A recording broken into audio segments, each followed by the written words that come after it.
Hello, everyone, and thanks so much for joining us today. We will get started in about 30 seconds, just letting a few more people join before we kick things off. My name is Steve. I'm part of the customer success team here at Snap.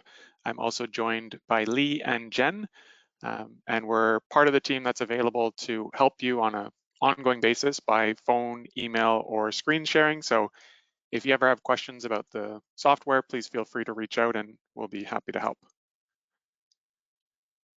A couple of important points before we get started. The first note is that unfortunately today's session does not qualify for a CE credit. We have been offering those on our previous webinars. FP Canada is currently revamping their review process for CE credit certification. So that's currently unavailable. Once it is up and running, we do plan to continue that offering. The session will be recorded, so we'll be sending a link to the recording several hours after the session finishes today. So if you miss anything or need to step away, you can always come back and review the recording. And then the final note is that Snap is now fully available in French. That's both the software itself, and we now have a dedicated bilingual support staff who's Jen, she's here today. So if you do want to switch your language within the software, I'll show you how to do that at the end of today's session. And you can also give us a call or reach out to us by email in French and you'll receive French support. If you have any questions during today's session, please feel free to use the GoToWebinar question panel to submit those. So you would just click on the question mark within your GoToWebinar panel, type in your questions, and then one of us on the Snap team will get back to you either directly in the chat, or if your question is related to the plan that we're working on, then someone will ask me to stop, or during one of the dedicated pausing sessions, I'll get to your question. And if we aren't able to get to it live today, we will get back to you by email within a couple of days, just to make sure that you have everything that you need. Today's session is really focused on creating a fairly common, simple projection, all the way from the beginning data input to the very end, and how to present the information to your clients. So we're going to be going through just one client file from start to finish. We'll be highlighting the most popular tools throughout the software that can really save you time and provide a lot of value to your clients. And we'll just provide tips and tricks along the way, reminders about how Snap works and what options are available to you. You can submit questions at any time, and then we'll also have a dedicated Q&A period at the end of today's session. If you have any questions while you're working on the software outside of today's session, you can always click on Help in the top right corner of the software, and then you'll have access to our Help Center, which has all of our previous webinar recordings, dedicated articles, videos, and training resources. And then if you ever get stuck, our contact information is there as well. You can click on the, or give us a call at the toll-free number, click on Contact in order to submit us an email, or you can reach out to us and schedule a call for a later time. With that, let's jump into the software and get started on creating our client file today. So I'm going to go into Snap, I'll click Add New Client, and I'll start entering in the personal information for the plan. So we're going to be creating a projection for Carlos and Lauren Hom. They're about 10 years away from retirement, just looking to make sure that everything's on track and seeing whether there's anything else that they should be considering as they get ready for that next phase of their life. So Carlos was born 1967, and he currently lives in British Columbia. His wife Lauren was born 1969.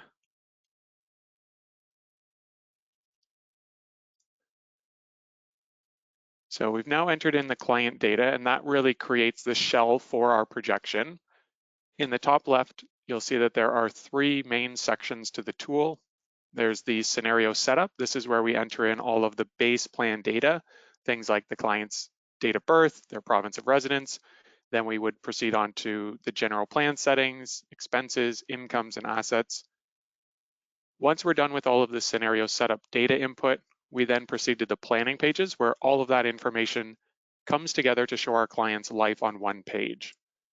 This is the most unique section of Snap where you're able to review and edit values on a one-off basis or for any period of the plan to make sure that it's really tailored to your client's unique circumstances and that you fully understand what's happening. Once you're comfortable with all the numbers, we'll then go to the client report and select which charts, tables, and commentary you would like to include in the final client-facing document. You can navigate in between these sections of the software at any time just by clicking on the title, and that'll take you directly into that phase of the plan creation. For now, we're going to continue on with scenario setup. I'll click next, and we'll go to the general plan settings. We'll begin the projection as of 2025 with a target retirement age of 65 for Carlos and 63 for Lauren. So this is going to have them retiring as of the same year. We can, of course, modify these dates if we have that information available from the client. We're also going to run the projection until Carlos age 100 and Lauren's age 98. Similarly, we can adjust these as desired, but as a default, it has the projection ending in the same year for each client.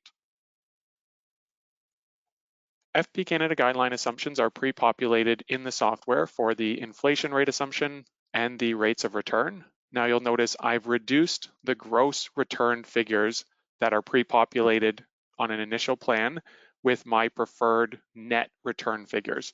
So this is taking the FP Canada guidelines and reducing them by expected management fees for the investment products being used. So it is important that these are being entered as a net return assumption. I'll click next and go to the expenses page. And there's a lot of flexibility in how to enter expenses into Snap. If you don't have expense information from the client at this stage of the plan creation process, you can leave this page entirely blank. And when you get to the planning pages, you'll have a couple of resources available to help you calculate the client's expenses.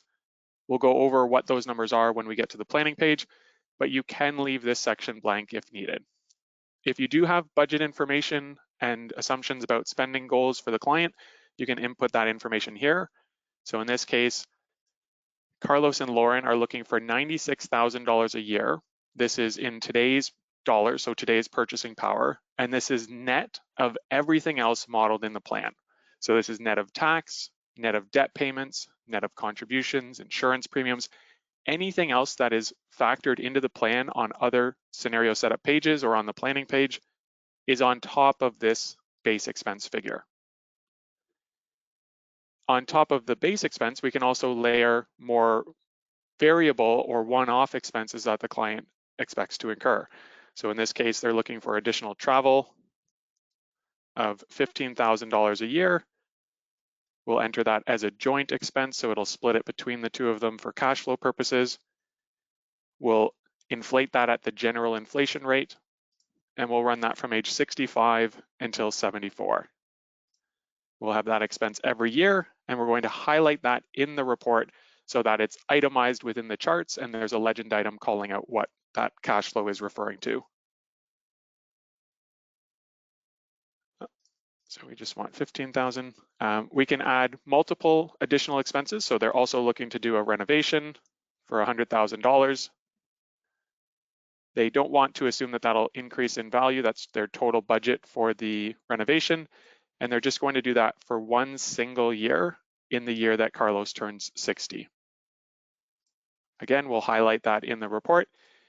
And what you may notice is that a lot of the column headers and titles have question marks beside them. And this is to help explain what those are referring to and how to interact with that field. So these can be helpful when you ever get stuck and you're not certain what should be entered in a field. You can use these question marks to learn more about that particular value. So we've entered in our base expenses, we've entered in our additional expense, and we're ready to click next and go to the incomes page. In the top left, you'll see that we can enter in information either for Carlos or Lauren. They each have their own independent pages. Any joint item is going to be reflected on both of their pages. For Carlos, I'm going to set his employment income as $100,000.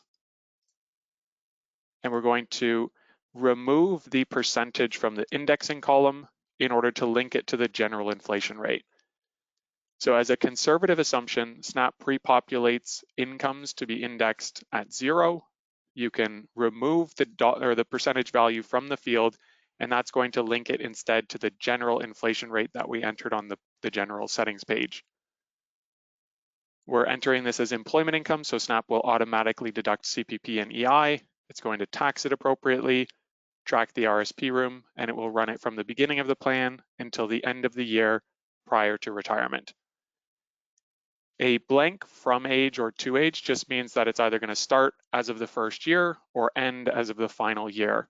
You don't have to put in the first year of the plan into this field. A blank value is the same thing as saying the first year. With the date that we've entered, 64, we also have the ability to enter in a specific day of the year that we want that income to end. So if I click on the gear symbol, I can actually prorate their employment income maybe for the first 4 years of the following calendar year as well. So I could change this to 2032, 04, 30. We can also add in pensions. So I'm going to enter in his pension, which is going to start at 65 when he retires. You'll see that pensions are broken out into 2 sections. There's the pre-age 65 and the post-age 65. This is to allow you to model things like bridge benefits. So you would have that included as part of the total pension before age 65, and then the bridge benefit would drop off and you would just have the standard pension income from age 65 onwards. In this case, because he's starting at 65, we'll put 0 in for the first section, and then we'll just modify the from age 65 information. So we have 28,000 a year, 60% survivor benefit, 1% indexing. Related to the pension income, we can also enter in the pension contributions that Carlos is currently making. So I can add that as a new income, enter that as a negative value. So he's contributing $7,500 a year of his own cash into the pension. We can link that to the general inflation rate so it increases with his salary. And we'll set that as taxable so that it reduces his taxable income calculated in the software. And finally, we'll run that until age 64 so that it ends at the same time as his salary. Now that we've entered in all of Carlos's income information, I'll click on Lauren and we can do the same thing for her. So we have employment income. She's earning $120,000 a year. Again, we'll delete the percentage from the indexing field. We could, of course, put 1% if they want to be more conservative, or if they're early in their career, maybe they expect faster growth as they get promotions and things of that nature. So you can enter in a percentage or delete everything, and that links it directly to the general inflation rate. And automatically it gets set up appropriately because of the employment type. Now that we're done with incomes, I'll click next and go to the assets page. You'll see that Snap adds a default non-registered account to all projections. This just serves as a place that Snap can allocate future surpluses. Let's say that the client has more income than they need in retirement, or they're going to sell their home and downsize. We want to make sure that there's a non-registered account in the plan so that that cash flow can get allocated. Snap can make do without a non-reg account. It has other mechanisms to work with. But ideally, we always want to make sure that there's a non-registered financial asset for each client. You can either repurpose this non-reg and change the description and the asset allocations, or if you're going to add your own non-reg, you can delete the default and enter in that information directly. So we have a non-reg for Carlos, and that has a current balance of 80,000 with a cost base of 70,000. And that's invested currently as 40% fixed income and 60% equity. We'll see that Snap has pre-populated the rate of return value from our general plan settings, and we can customize those on an account-by-account basis if needed, if we expect the rate of return to be higher or lower than our general average. We can enter in all of the other accounts. So there's a TFSA with 120,000. And that's invested 30% fixed income, 70% equity. There's an RSP with 180,000. Similarly invested. And then they are saving up for that renovation that we entered.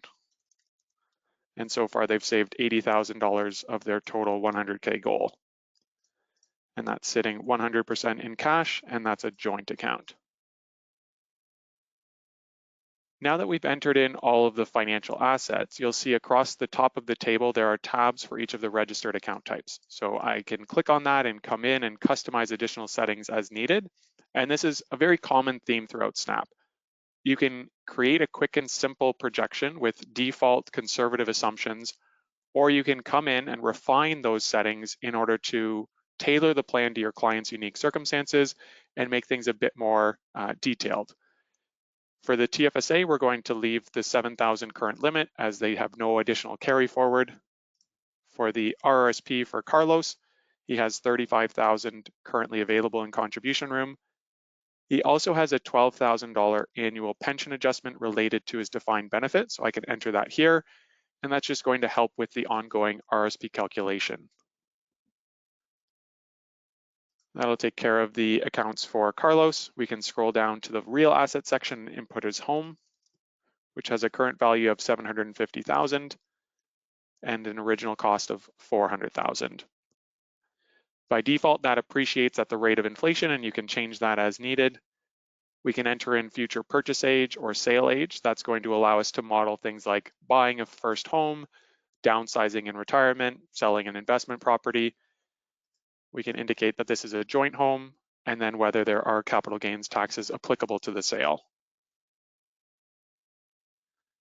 Now that we're done with Carlos, we can click on Lauren and take a look at her assets. You'll see once again, the default non-reg is added, and we also have the renovation savings reflected on her page because we entered that as joint. We also have the home reflected because it's a joint asset. So any joint asset will be reflected on both individuals' pages for the total market value of the account. For the default non-reg, I'm going to delete that and we'll get started adding in her personal accounts. So she has a non-reg with 50,000, and that's 100% in fixed income. She also has a TFSA with 105,000, and that's 40% fixed income, 60% equity. She has a personal RSP with 120,000. And then she has a group RSP through work with 80,000, and that's invested as 50% fixed income, 50% equity. Again, across the top, I'll go through each of the settings pages. The TFSA will leave as is. The RSP we can update with her contribution room of 50,000. And then we're going to use the employer matching tab in order to link her group RSP to her employment income so that we can enter in 5% contributions for her and a matching 5% from her employer. Now that we're done with assets, I'll click next and go to the debts page where we can enter in their remaining mortgage, which has a balance of 120,000, interest rate of 5%, and monthly payments of $1,800. We'll set that as joint and link that to the home. Again, there are these question marks throughout the software to help us understand what different columns are relating to. In this case, because we've linked the home to the debt, if we sell the property prior to the mortgage being repaid, Snap will automatically finish off the remaining balance using the proceeds from the sale. Because we've entered this as a joint debt, if we toggle to Carlos's page, we'll see the same information available there. And finally, I'll click next and go to the government benefits page. You'll see that Snap defaults the CPP start age to the age of retirement. You can adjust that from here, either for your base scenario or for any alternative cases that you might consider. For the time being, I'm going to leave it as 65 as the start age. And then you'll see that Snap defaults the percentage of maximum to 57%, which is the national average at the moment based off of all Canadians. So we don't have all of the historical contribution information for your client, and therefore we can't calculate the exact amount that they're going to receive. There are a couple of options available. You can get a Service Canada statement and input the dollar value expected here, or you can enter in an approximated percentage of maximum based off of the client's employment history. In this case, we're going to assume that Carlos will receive 85% of the maximum. Scrolling down to old age security, we have similar flexibility. We can set the start age and the percentage of maximum. And then we'll toggle over to Lauren and make similar adjustments. So she's retiring at 63, that sets the default. I'm going to assume that she would wait until 65 to start that pension. And then because she's retiring a bit early, we'll assume that she would only get 80% of the maximum rather than 85, which is what we assumed for Carlos. And just like that, we are done the scenario setup inputs for this particular client case. You'll see on the left, we do have other pages available. So you could add insurance policies, run an RESP projection, adjust additional settings, and add corporations. But for Carlos and Lauren, this is all that we need, and we're ready to proceed to the planning pages.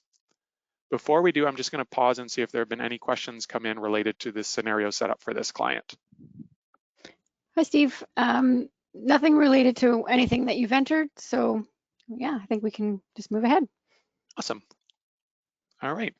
So now that we're done with the scenario setup, we can click on planning pages at the top left. And we're going to get to see how all of the data that we've entered in so far can show us Carlos and Lauren's life on one single page. On the left, we have the year and our client's age. We can then see information such as how much they have available for spending. So when I mentioned previously on the expenses page, you don't have to enter in any information there. What happens by default is that Snap assumes that the client is spending all of their cash flow in the pre-retirement period. So this 132,000 of spending is taking the total employment income of 220,000. It's subtracting off the pension contributions, subtracting off taxes, subtracting off the group RSP contributions, and then subtracting off the mortgage payments. And that leaves the client with about 132,000 per year.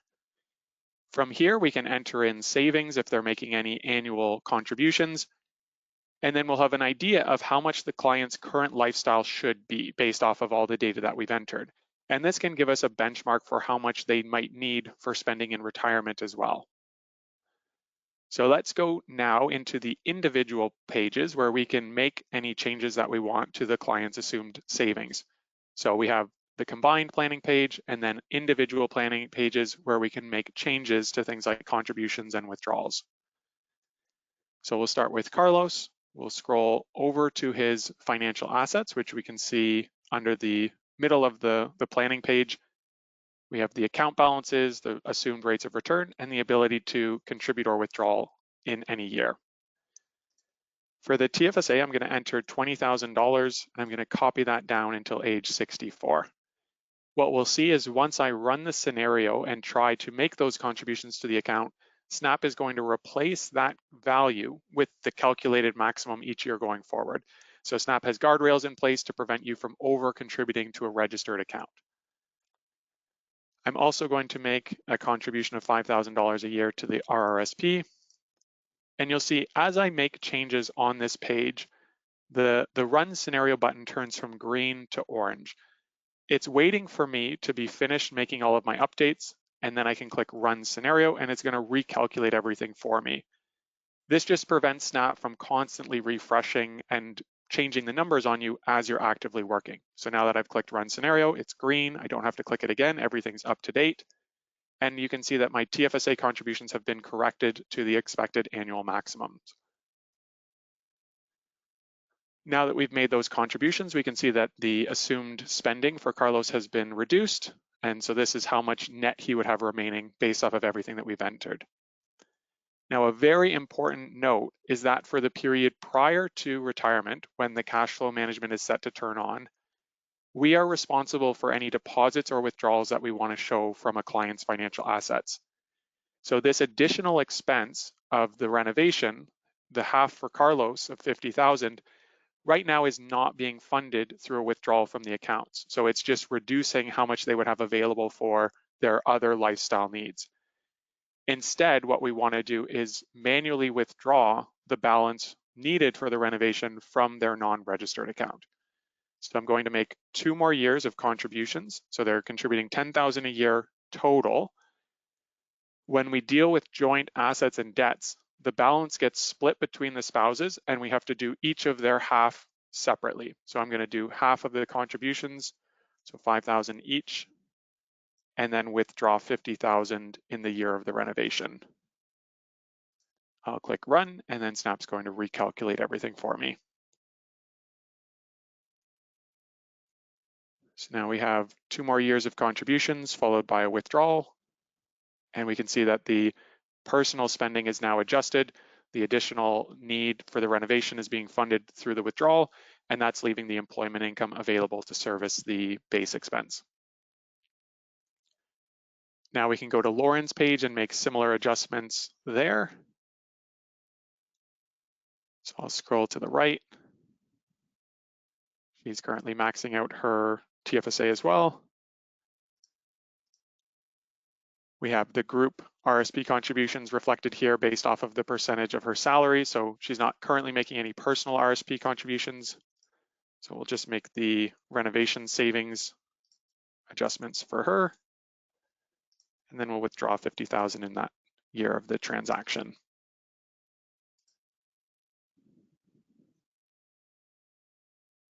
So we click run scenario. We can see all of the reflected overrides, and then we can see the accurate net spending that they have available. So now that we're done modifying the personal planning pages, we can go back to the combined view, which will show us the overall household information. So on a combined basis, after everything else that we've modeled in the plan, they have a net 104,000 available for personal spending. So once again, this is net of tax, net of their mortgage, net of contributions. This is how much they're spending on things like property taxes, groceries, transportation, and travel. That continues until retirement, at which point the cash flow management turns on by default. We start that $96,000 a year withdrawal goal. That's being indexed for inflation to 111,000. Plus we're adding that travel goal of 15,000. So in total, they're spending about 130,000 outside of the projection. That's being funded by the pension income that we entered, the benefits. So this is a combination of CPP and old age security. And you'll see that at the top of the various sections on the planning page, you can collapse and expand as needed to dig in and get more information, or to simplify and be able to view more of the plan on one page. So they're taking pension, government benefits, and then SNAP is automatically withdrawing from their financial assets in a tax efficient way in order to fund the remaining cash needed. So it's taking from the non-reg until that's depleted. Then it's taking from the TFSA. At age 72, the RIF income begins, and it starts blending withdrawals from the two accounts. It continues that all the way down. And then at age 97 and 95, we can see that they run out of money from their financial assets, and we start to see a shortfall accumulating within the plan. So based off of their current saving strategy, their current goal for retirement, they are in a fairly good spot.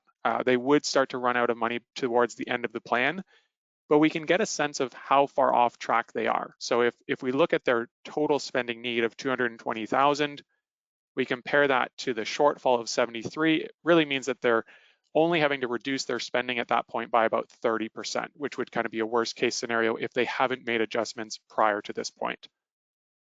Alternatively, they could borrow this additional money, the 267,000, from the home equity that they would have available. So they could either downsize, sell their home, or use a reverse mortgage. In addition to reviewing the planning page, we can also click on charts at the top of the page in order to view that information in a different way. So we have the base expenses, the travel, renovations, income taxes, and debt payments. We also have the cash inflow, which shows where the money is coming from on a year-to-year basis. And we have the net worth chart. And all of these charts are fully interactive. So if you click on anything, you can add and remove that from the chart in order to change the view and have different conversations.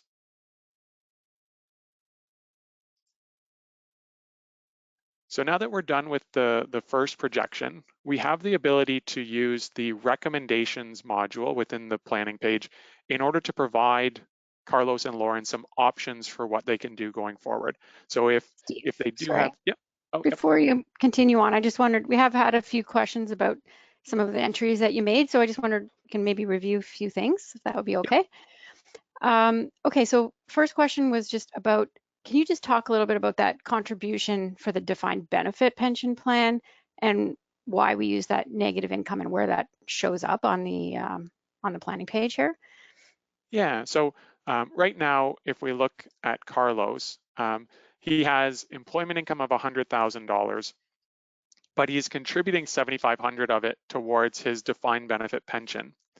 If we don't include this pension contribution, it won't necessarily impact the plan because all that would happen is his base expenses would be assumed to be higher throughout this initial period. So you could leave the pension contributions out and just include that expense as part of his total base spending need.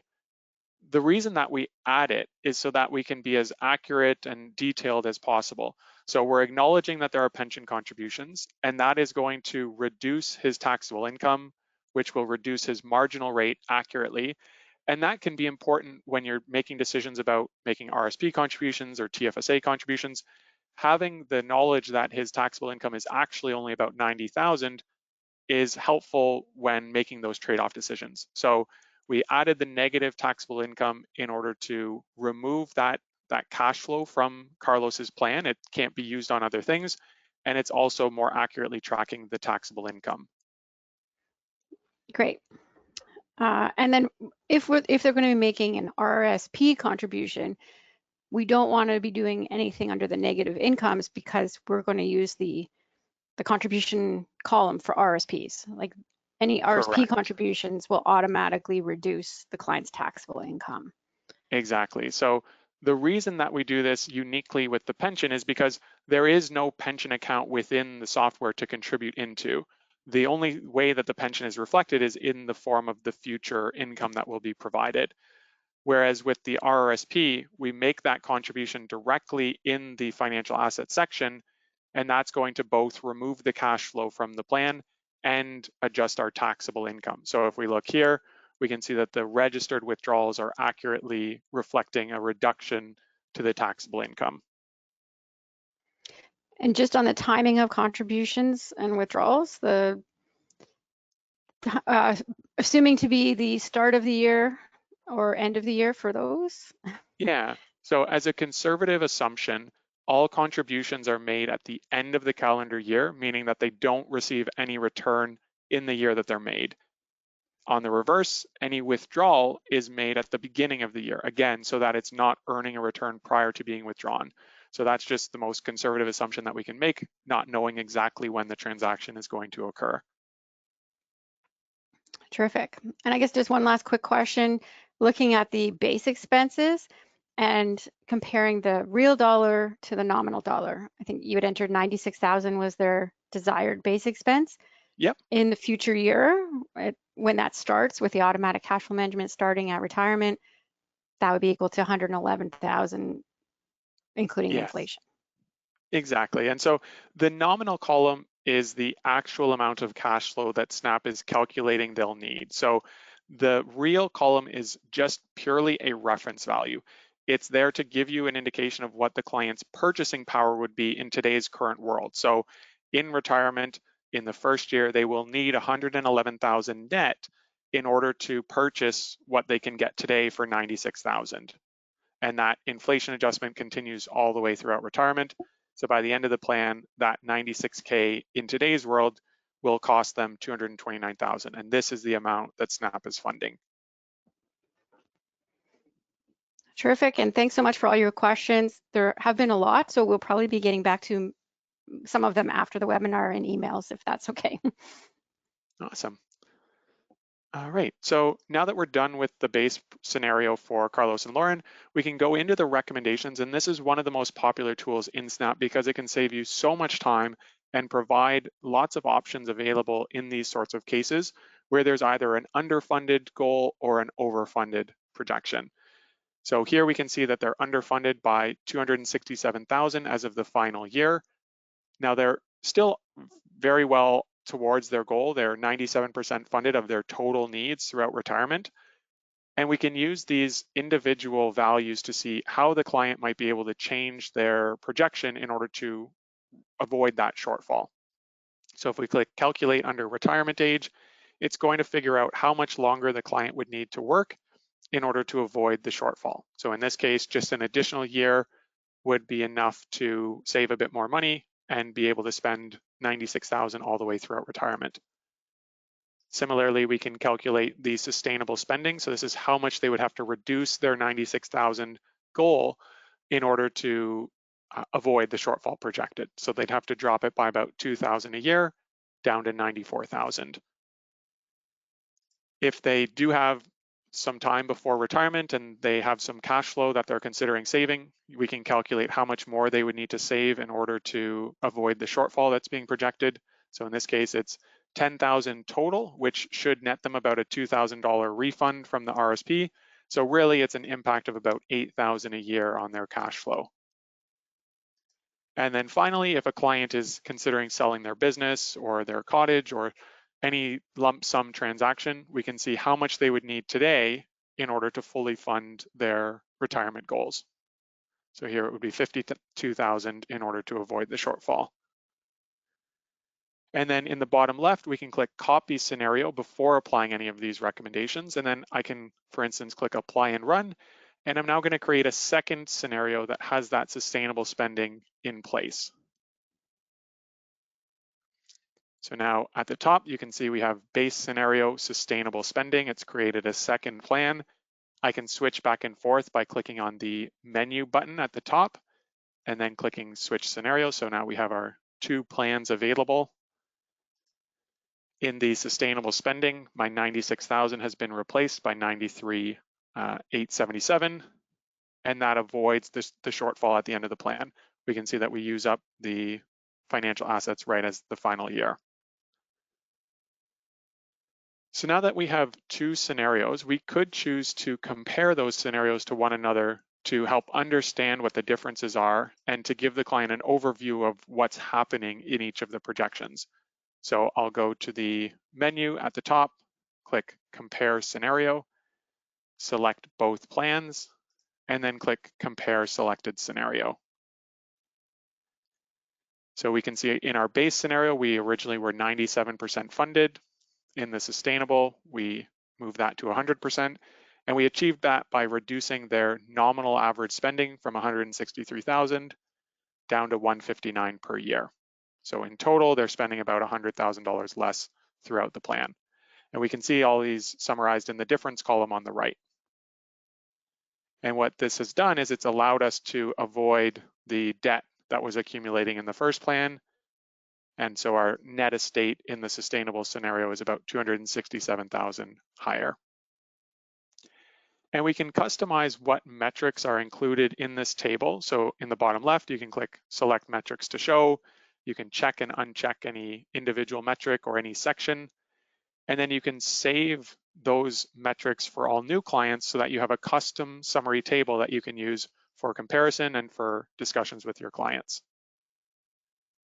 You can also change which year the projections are being compared as of in the top right. So you can scroll through different ages in order to get different information. Or you can go into trends and review the charts, which are going to show each and every year of the plan and what's happening. So here we have the base expenses, and we can see that they're the same up until retirement. And then we've assumed that it's slightly lower in the sustainable scenario all the way throughout. And we can toggle between nominal dollars and real dollars in either section in order to provide different views. So here we see 96,000 versus that 93,877 figure. As we scroll down, we have lots of different views available. Again, we can select which metrics we want to show, and we can check and uncheck different charts depending on whether they're necessary for a client conversation. One of the most popular charts to reference and compare is the personal estate after tax. So here we can see that the scenario with sustainable spending is slightly higher and essentially just grows over time because we're spending about $2,000 less per year. Once you've selected which charts you want to include in any PDF, you can click on print in the top right, and that's going to allow you to save that series of charts as a PDF that you can then either print or send to your client. Similarly, on the summaries side, we have the ability to click print and generate a PDF, or click export and create an Excel table. So those are some of the ways that you can compare scenarios once you have multiple. You can also use this module with just a single scenario, and that's going to help you to digest what's happening. So you can do it with anywhere from 1 to 5 scenarios selected. So now that we've compared the base scenario to the sustainable option, the client is comfortable proceeding with the original case. So they know that they're not fully on track, but they have lots of options available, whether it's using home equity, changing their sustainable spending, working one more year, and they're just going to revisit the plan with us over time as they get closer to retirement and throughout retirement. So now that we're done with scenario setup, planning pages, the recommendations, and the comparison, we can proceed to the client report and generate a custom PDF for this unique client case. Similar to the 3 sections of the software, we also have 3 sections to creating a report. The first step is the report builder, where we can select which pages we want to include and in what order. Then we have the report editor, where we can customize the information included. And finally, we have the report preview, where we can review what the final PDF would be before generating it and downloading it. Now, if you're new to the software and you're not certain what details you want to include, my recommendation is to generate a PDF with all of the pages included. This is the default view that all new accounts and all new scenarios will have unless you've created your own custom template. So you can generate and then download the PDF with everything included. And that's going to allow you to go through and figure out which sections you want to discuss with your clients and which sections might not be necessary. So you'll see here we have the snapshot section, which is a great executive summary at the beginning of a plan, or it can be used as a 1 or 2 page standalone deliverable.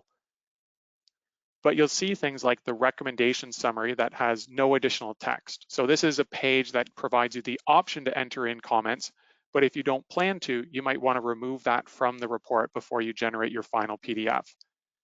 Similarly, the goal details page is a full page available for itemizing out what the client is looking to achieve. But if you've included that information elsewhere in an email or in another document, you may choose to remove this page from the report. If you'd like assistance with which pages you should be included, there's a couple options available. One is that you can go into the help site in the top right of the software, click Help Center, and then you can search for sample report. And you'll see in our Snap Projections toolkit that there are some resources like our financial planning questionnaire, some checklists, and then sample reports that you can download and reference and include similar information in your final deliverables. Another option is you can, of course, give us a call and discuss what you're looking to achieve with the report, how short you want it to be, what type of clients you work with, and we'll be able to help get you set up with a template that's going to best meet your needs. And once you've saved that template, which I'll show shortly, you don't have to make these changes going forward because it's always going to default to that report setup. So coming back into Report Builder, we would then make decisions about which pages we want to include. So in this case, I'm going to remove a few of the projection pages.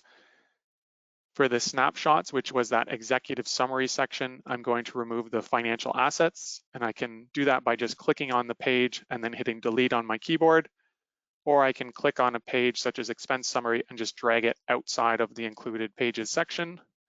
And as I'm removing the included pages, they're being added to the gallery and available for me to drag back into the report if I want to in the future.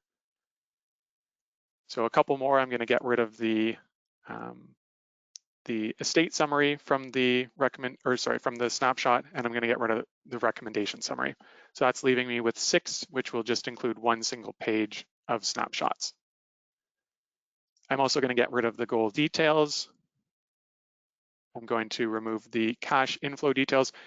And what's happening here is Snap provides different views for similar information. So you can either have the cash inflow chart, or you can have cash inflow details, which is a table of the same information. So if a client is more visual oriented, you might want to use the charts. If they're more numbers driven, you may want to include the tables. We also break it out both as a combined household and individually. So sometimes it can be a lot of information if the clients are really focused on what's happening in the household overall. they might not want the individualized pages for each client. So we can remove those from the projection in order to save space. So I'm just removing a few of the either similar information or the more detailed views in order to target about a 10 to 15 page report. So once again, I'm going to get rid of net worth projection for Carlos and Lauren individually. I'll remove the asset allocation and the recommendation details. In addition to adding and removing pages, we can also reorder. So if you want to tell a particular story with pages in a specific order, you can just drag up and down in order to reorder the pages. So now that I've got my desired report, I'm going to click Save at the bottom, and then I'm going to click Defaults and Save Current Page Settings for new scenarios. And that's going to create a template within my account so that all future plans that I create for new clients are going to automatically have these pages included. If you come to an existing file and you want to use that template, you would click on Defaults and then Reset Current Page to Saved Settings, and that will apply your template to that existing file. Once you're done with the report builder, you would then go to Report Editor, where you can review each page individually. You can add additional comments, so you can just type in additional information, review what would be included by default. And then once you're finished with the report editor, you would click Report Preview in order to review the final version.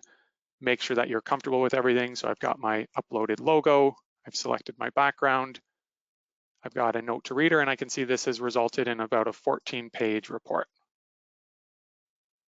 So we have the snapshot, which is a nice executive summary giving an overview of what the client is going to experience going forward if things play out as expected.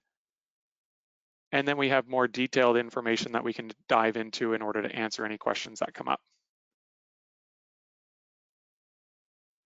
I can click Generate PDF, and then once again, I'll download that final version, and that's what I can use in my client meeting or in order to send to my client. So now that we're done the plan and we've created our report, the final question that I want to answer today is, how do you present or relay this information to your final client? And there's really two ways that that's most often done. The best approach is going to depend on three main things.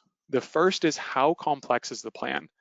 The more complex a plan, the more detail you might want to be able to dive into. The reports are fairly high level and they condense a lot of information into single columns. So sometimes if you have a lot of moving parts, it can be difficult to explain that using the summarized reports.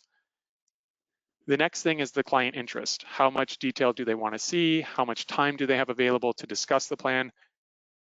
And then the final thing is your proficiency with Snap. How comfortable are you navigating throughout the software, and how comfortable are you that you know that if you make a change that it might have other downstream impacts on the projection that need to be considered. So depending on the answer to those three factors, you can either use the software itself live in your meeting. So you could go to the planning page of the report or planning page of the software and actually walk through the full plan with your client in person. So you would explain, similar to what I did today, you can orient them in the software, explain what numbers are being presented, move from left to right, and then from top to bottom in order to explain what's happening. Then you can go into their individual planning pages and explain where you're making contributions, how they're going to withdraw in retirement. So you can really use the software in order to tell the story of their financial plan. You can access charts. The two of the main advantages of using the planning pages are that you have access to a lot more information. So you can expand columns in order to learn more about what's happening. If we look at the income tax section, I can click on the taxable income table and explain how we're calculating their taxable income on a year-to-year basis. And then the most important factor is you can make changes live with the client. So if they want to know, well, what happens if we change our travel budget from $15,000 a year to $10,000? You can come into expenses, change that single value, and then go back and review the results of the plan. So we could see whether they're still going to be having a shortfall, or whether that would be enough to provide them with the cash flow that they need.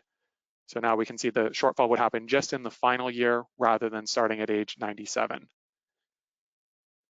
If you're not yet comfortable presenting live in Snap, or if the plan is of a more simple nature or the client is less detail oriented, that's when you would use the report itself in order to provide them with just a high level overview of what's happening in their finances. So we have our 14-page report. We can go through that from top to bottom, kind of making notes or making highlights as needed. And then we can give that PDF to the client in order to have a takeaway and something that they can refer back to in the future. So those are the two most common options. One final option that some advisors are doing is from the planning pages, you can export the planning page data into Excel, which then provides a lot of options in terms of creating custom charts, tables, or even reports as needed in order to have different types of client conversations. So you can export to Excel and then share that information either directly or in a modified view. So that's really what I wanted to cover in terms of the client demo today. I did want to make one more note about the French translation or French access. So if you go into your initials at the top right corner and click user settings, you can change your language preference from English to French. And then once you click update, that'll be reflected throughout the full software. If we go back to our clients, you can have the software in English and change the reports to French. So if you just want to do your deliverables in French, you don't have to run the full software. Similarly, if you're planning in French and then you want an English report, those settings are independent. So that can help to just give you more options. And then you can, of course, reach out to our team in French and we'll be happy to respond. And we just launched our first dedicated video recording for French users. So if you go into Help Center and then go to the French version of the help site, you'll see under our webinars section that there's now a French recording that you can review. And we're also nearing the end of the translation process for all of our existing support materials. So all of the written details, Jen has been diligently translating those and getting those available for you in French. So that's it for the demonstration. I'll open it up for questions and we can see how many we can tackle. Okay, thanks, Steve. And I also did just send that link to the French webinar in the chat here in this webinar, so you'll see that. Can we review a little bit of the planning page and talk a bit about that renovation expense and just how additional expenses work, joint versus not joint, and why you set up those specific withdrawals again from the non-reg? Yeah, so from the beginning in scenario setup expenses, we entered in a renovation of 100,000 and we said that we want that to be joint. So what that assumes is that each client is going to be responsible for $50,000 of cash flow in that year of the plan. And Snap tracks cash flow independently in the software for tax attribution purposes. So we want to be careful with how we're assigning expenses throughout the software, just to make sure that we're making efficient use of the client's cash flow. In this case, we set it as joint, so they're each responsible for $50,000 as of that year. Based off of that input, if I then go to the planning page, we can see that on Carlos's page, for instance, half of that renovation cost is being allocated to his cash flow need. And because we want to cover 50,000 in Carlos's name specifically, we went to his non-registered account, or his half of the joint non-registered account, and we withdrew 50,000 in his name specifically. Again, because things are tracked separately in Snap, we need to do things first in Carlos and then in Lauren. So we took 50,000 out. That's funding this additional renovation expense, which is above and beyond their base spending need for the year. And then we did a similar set of steps on Lauren's side in order to take out her 50,000 so that the total 100,000 need was funded. Great. And then when you look at the combined planning page, you see the total expense, total additional expense, and on their individual pages, you see half of Yeah, it. exactly.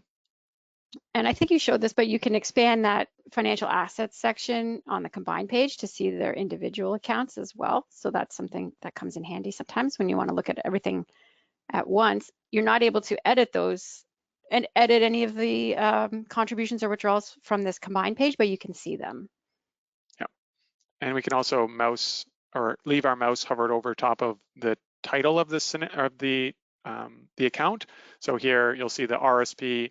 It's fairly small on the screen sharing, but it says Carlos in the mouse over. So I know that this RSP is in Carlos's name. This TFSA is similarly in Carlos's name. So that can be one way to better understand what's happening throughout the software. Terrific.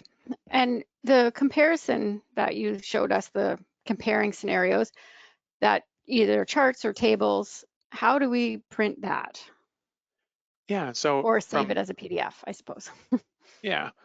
So from either side, so let's start with summaries, we would click on print in the top right, and then that's going to show us what would be in the table.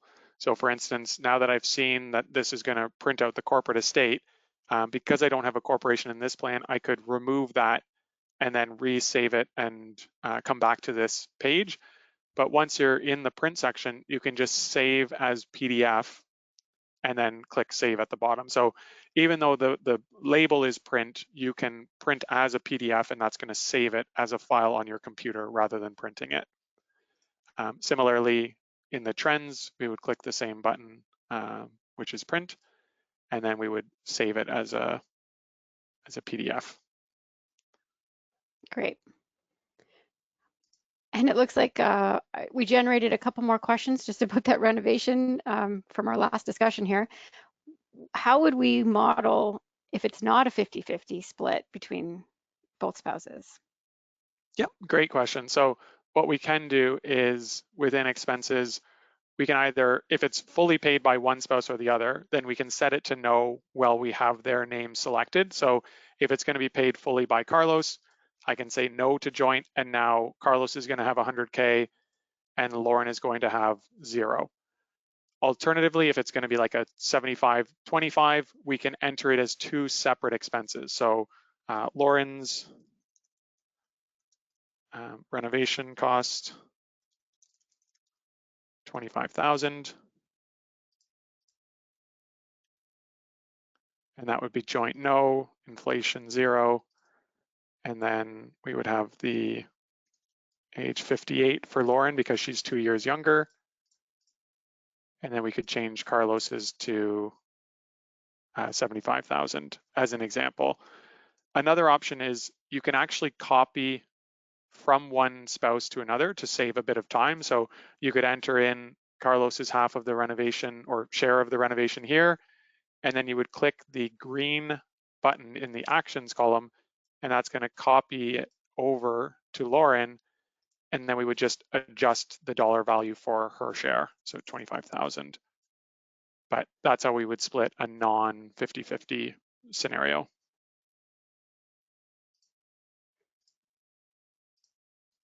And then I think you mentioned too at the beginning where if you leave any of those columns blank for the from age or to age, that from age, if it's blank, will start from the beginning of the projections, and to age, if it's blank, will end at the end of the projections. So if you ever change the end date or like how long your projections go, you won't have to come back here and change the to age. It will automatically work like that for you. Exactly. Yep.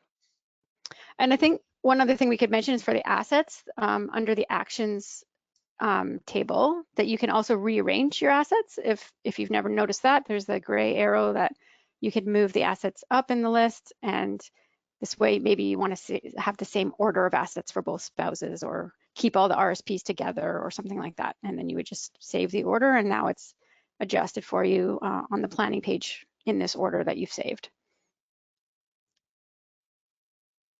Okay, I think that's all we can cover today. We have 1 minute left, so I really appreciate everyone asking all those questions. And someone, I think it was Kent, had a great idea. He said maybe we can share some of the answers to other people's questions. So this webinar actually has an article in our help site, which will have the recording in. We'll also send you the recording, but under the English webinar section, you'll find this webinar. We'll add the recording afterwards, and I can also add a few of the questions that were asked and the answers. So if anyone's interested to see what other people were asking, they can find it there. Awesome. All right, and just, yeah, one final mention for the customer success team.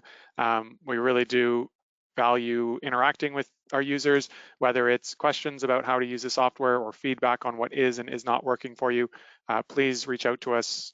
We love talking with our clients. All of our best ideas come from your suggestions, so let us know how we can continue to improve the software and these webinars, and we'll be happy to do so. So thanks again for joining us, and we'll see you in the next one.